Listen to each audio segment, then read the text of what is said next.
ঈশ্বরের সন্তানেরা, আজকের এই ভিডিও আপনার জন্য। হ্যাঁ, ঠিকই শুনছেন, আজকের এই ভিডিও আপনার জন্য।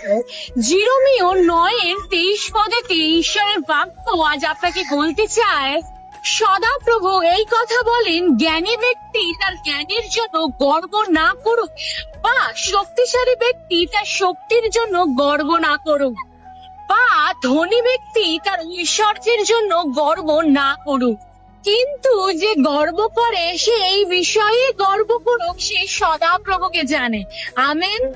আজ যদি আপনি প্রত্যেকটা বিষয় নিজেকে বড় করে দেখেন, আর আপনি যদি ভাবেন একমাত্র আপনারই প্রচুর জ্ঞান আছে, আর আপনি যদি বিষয়গুলো নিয়েই গর্ব করে থাকে, তাহলে আজ আমি আপনাকে বলি, আপনি এখনো ভুল পথে আছেন।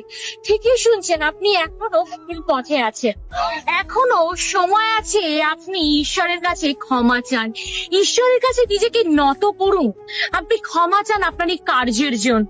নিজেকে ভাঙুন ঈশ্বরের কাছে, নিজের এই অহংকার থেকে বেরিয়ে আসুন। আপনি ঈশ্বর ক্ষমাবান, আবারও সেই ঈশ্বর আপনাকে নতুন ভাবে করবে।